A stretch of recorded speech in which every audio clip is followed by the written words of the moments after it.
Halo, saya Yofaru Deviani dari Universitas Indonesia. Saya akan memaparkan sesi TIK untuk kesiapsiagaan bencana yang merupakan bagian dari modul TIK untuk manajemen risiko bencana. Dalam sesi ini, saya akan membahas dua tujuan utama.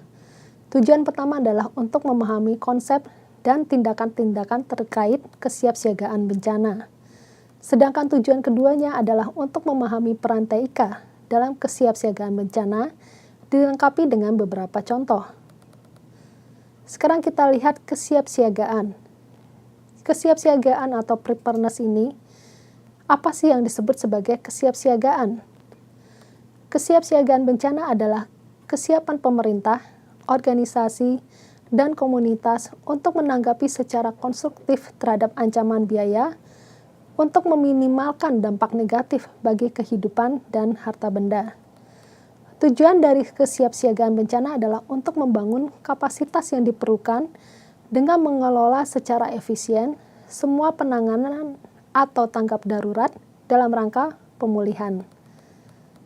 Tindakan-tindakan utama dalam kesiapsiagaan contohnya adalah perencanaan kesiapsiagaan, latihan atau pelatihan kondisi darurat, sistem peringatan, sistem komunikasi darurat, rencana evakuasi, inventarisasi sumber daya, perjanjian bantuan timbal balik, dan informasi dan pendidikan masyarakat. Selanjutnya kita lihat peran TIK dalam kesiapsiagaan bencana. TIK memberikan dukungan penting untuk kesiapsiagaan bencana melalui observasi, pengawasan, pencatatan, pengolahan, berbagi data, penyebaran data, komunikasi, sistem peringatan, dan lain-lain. Sekarang kita lihat perencanaan kesiapsiagaan bencana terlebih dahulu. Perencanaan kesiapsiagaan adalah seperangkat konstruksi di mana manajemen bencana dapat memberikan arahan bagi tim penyelamat dan bantuan dan orang-orang yang terkena dampak. Ini dalam rangka memprediksi risiko bahaya dan dampak yang mungkin timbul. Sistem informasi geografis memainkan peranan penting untuk menentukan zona bahaya, menentukan penanganan, mengembangkan perencanaan kontingensi, dan mengatur agar semua sumber daya dan operasi penyelamatan lebih efektif. Sebagai contoh adalah kita perhatikan perencanaan kontingensi gempa bumi untuk kota-kota besar seperti Dhaka dan Bangladesh. Kita lihat di situ, ada rencana kontingensi disusun berdasarkan skenario risiko gempa bumi. Kita dapat melihat adanya kemungkinan bahaya dan penilaian kerentanan dalam hal skalanya, tingkat kerusakan, dan gangguan. Bahaya gempa dan penilaian kerentanan menggunakan paket perangkat lunak, khususnya penanganan bahaya yang bisa dioperasikan melalui aplikasi sistem informasi geografis. Dalam situasi bencana, tidak ada keraguan bahwa mendapatkan peringatan dini memungkinkan orang untuk mengambil tindakan menyelamatkan nyawa, mengurangi kerusakan properti, dan meminimalkan penderitaan manusia. Kita lihat pada gambar mengenai sistem peringatan dini. Ini dimulai dengan pemantauan dan perkiraan, kemudian penyebaran peringatan, sehingga menimbulkan respon atau penanganan terhadap suatu bencana. Ini berada dalam suatu siklus yang berputar. Jadi tetap saja apabila bencana telah terjadi, kita tetap melakukan pemantauan dan perkiraan. Kemudian kita lihat aspek terbaik dari sistem peringatan dini ini adalah ketersediaan data yang akurat dan terkini, terutama ketersediaan data ini yang luas dan konsisten untuk memantau potensi bahaya dan menilai risiko. Teknologi informasi berperan dalam menerima, mengklasifikasikan, menganalisis, dan memilah informasi untuk menghasilkan peringatan yang sesuai dengan bahaya. Penginderaan atau sensor jarak jauh dan sistem informasi geografis telah menjadi terintegrasi, berkembang dengan baik, dan dipergunakan sebagai alat yang efektif dalam kesiapsiagaan bencana, terutama untuk melakukan pemantauan, peramalan, memprediksi, pengukuran, dan pemetaan berbagai kejadian bencana yang akan datang dan membantu untuk menyebarkan peringatan dini. Pada tabel dapat dilihat beberapa contoh pengaplikasian sensor jarak jauh dalam kesiapsiagaan bencana sebagai peringatan dini. Selanjutnya kita lihat gambar mengenai sistem pemantauan atau sensor jarak jauh untuk memprediksi dan mengamati kemunculan siklon atau topan. Departemen Meteorologi India di New Delhi merupakan salah satu pusat meteorologi khusus regional. Kita sebut sebagai Regional Specialized Meteorological Center, disingkat sebagai RSMC. Ini berada di bawah sistem global pemantauan siklon tropis. Sistem mengamati area di Laut Arab dan Bangor untuk kemunculan siklon tropis dengan bantuan citra satelit dari ISAT. Sebagai komitmen internasional, RSMC New Delhi menyampaikan masalah siklon tropis ke negara-negara anggotanya seperti Thailand, Myanmar, Bangladesh, Pakistan, Sri Lanka, Maladewa, dan Oman. Pada tanggal 2 November 2007, topan melanda Bangladesh.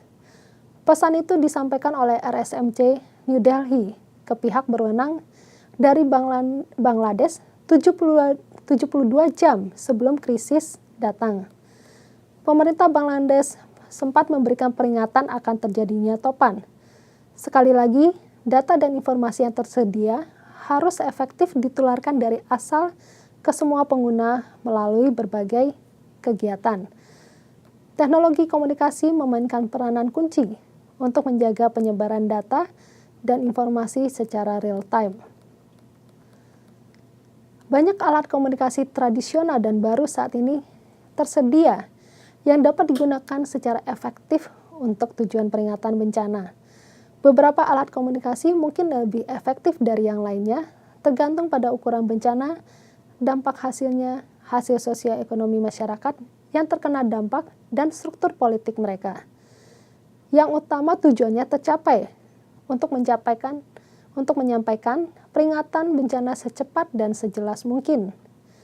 Contoh beberapa alat komunikasi seperti radio, televisi, telepon, layanan pesanan singkat atau SMS, sistem telepon seluler atau GSM, siaran seluler atau cell broadcasting, radio satelit, radio amatir, komunitas radio, jaringan kabel lokal, sirine, layanan web, baik dengan internet atau email, dan lain-lain. Salah satunya dapat kita lihat pada gambar di slide. Di bulan November tahun 2007, salah satu topan melanda Bangladesh. Pada saat itu pesan disampaikan oleh RSMC New Delhi kepada pihak berwenang di Bangladesh 72 jam sebelum krisis datang. Sistem peringatan dini sederhana yang digunakan oleh relawan lokal yaitu dengan berteriak melalui megafon untuk memperingatkan orang-orang tentang topan akan datang. Hal ini dapat menyelamatkan jutaan nyawa dari serangan topan ke Bangladesh. Dengan cara yang sama, sistem informasi geografis dapat digunakan sebagai pengambilan keputusan dan juga digunakan sebagai alat untuk zonasi bahaya dan perencanaan evakuasi. Departemen Kesiapsiagaan Darurat Los Angeles juga melakukan pemetaan zona bahaya tsunami di banyak situs lingkungan. Google Lab melengkapinya dengan membuatkan model kota dilengkapi bangunan-bangunan dalam bentuk 3 dimensi. Sehingga ketika serangan gelombang tsunami terjadi, dapat dilihat visualisasi simulasinya dan lebih informatif. Menteri Dalam Negeri di India juga telah mengembangkan sumber daya darurat online yang bernama IDRN. Ini merupakan singkatan dari India Disaster Resource Network. IDRN merupakan sistem informasi geografis persediaan sumber daya nasional untuk mengumpulkan dan menyebarkan informasi berupa peralatan khusus, teknologi ahli manusia. Hal ini menjadi basis data pasokan dari tiap daerah. Internet juga dapat menjadi platform penting bagi informasi publik dan pendidikan bencana. Situs web dapat menyebarkan informasi secara cepat dan meluas terkait suatu bencana. Untuk kesiapsiagaan bencana, akses ke internet memungkinkan terus-menerus memperoleh informasi bencana, sumber daya manusia, dan material yang tersedia, dan petunjuk teknikal. Kantor UNESCO di Bangkok mengembangkan situs web sebagai portal melalui internet tentang pendidikan untuk kesiapsiagaan terhadap bencana alam. Situs web ini didefinisikan dengan baik dan sistematis dan telah dikategorikan per kelompok, seperti halnya ada kelompok pendidik, peneliti, pembuat kebijakan, praktisi, dan lain-lain. Demikianlah paparan mengenai peranan TIK dalam kesiapsiagaan bencana. Terima kasih atas perhatian Anda. Sampai jumpa di sesi selanjutnya.